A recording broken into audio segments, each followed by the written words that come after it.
Hi అండి, welcome to our channel. ఈ రోజు నేను మిరపకాయల బజ్జీలు చేయబోతున్నానండి. కావాల్సిన పదార్థాలు: పావు కిలో శనగపిండి తీసుకున్నానండి. ఎప్పుడైనా సరే ఇలా చేసేటప్పుడు జల్లించుకోండి. మూడు పడుతుంది బజ్జీలు. చూడండి, ఇది వేస్టేజ్ బౌల్ వేసి మొత్తము నీట్ గా కలుపుకుందామండి. సాల్ట్ అండి, పసుపు, కారం, అల్లం వెల్లుల్లి పేస్ట్, బేకింగ్ సోడా ఇలా కలుపుకోవాలి. మనము కొంచెం వాటర్ పోసుకొని చూసారు కదండి, బ్యాటరీ ఇలా కలుపుకోవాలి. ఉండలేకుండా కలుపుకొని మనము 10 నిమిషాలు పక్కన పెడదాము. పిండి ఊరుతుందండి.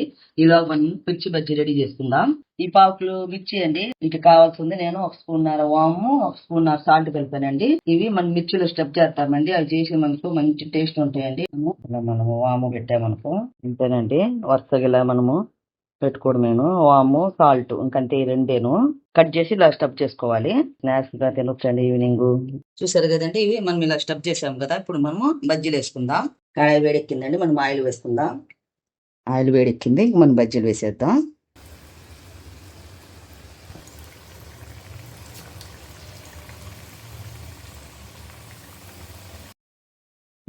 సన్న మంట మీద ఇలా కాచుకోవాలి. నెక్స్ట్ ఇంకో బ్యాచ్ చేసుకుందాం.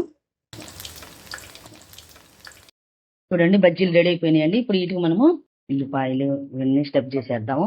చూడండి, ఇలా కట్ చేసుకున్నాక మనం ఇలా సన్నగా ముక్కలు కట్ తరిగాం కదండి. ఉల్లిపాయలు అన్ని ఇట్లా ఈవెన్ గా అన్నిటికి ఇట్లా పెట్టేద్దాం.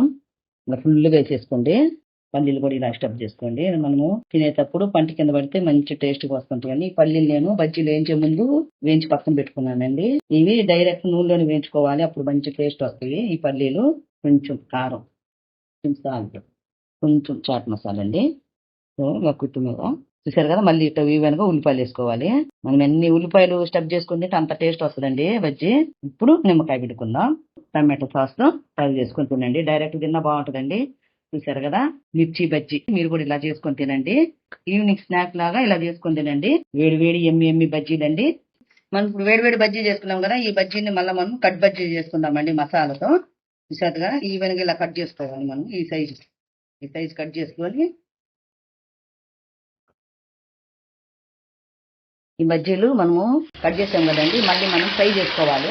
డార్క్ బ్రౌన్ కలర్ వచ్చేదాకా మనం ఇట్లా ఆయిల్ ఫ్రై చేసుకున్నాం అనుకో బాగుంటాయండి. తర్వాత ఇవి మనము మిర్చిని మసాలాతో కదండి ఇలా ఫ్రై చేసుకోవాలి. మనము బాగా ఫ్రై అయిపోయినాయి. మనము మిర్చి ఫ్రై చేసుకున్నాం కదండి, అన్ని బౌల్లో వేసేసుకుందాం. నెక్స్ట్ ఉల్లిపాయలు. ఇప్పుడు మనకి ఎగ్గు బజ్జీ, మిర్చి బజ్జీ ఎలా ఫేమస్ అలా ఇది కూడా మంచి ఫేమస్ అండి. ఇప్పుడు మనము పల్లీలు వేసేసుకుందాం. కొంచెం సాల్ట్, కారము, చాట్ మసాలా, సేమ్ చాట్ మసాలా అవన్నీ వేసుకొని ఇంకా చాటేని అనుకోనండి, అంత టేస్ట్గా ఉంటుంది. మీరు కూడా ట్రై చేయండి. నిమ్మకాయ వండుకుందామండి. కట్ బజ్జీ మిక్చర్ అండి. మీరు కూడా ఇలా ట్రై చేసుకోండి. చూడండి, ఇలా బజ్జీ మిక్చర్ చూడండి ఎంత బాగుందో. టేస్టీ బజ్జీ మిక్చర్ అండి. ఓకేనా? వీడియో నచ్చితే లైక్ చేయండి. ఓకేనా? డన్.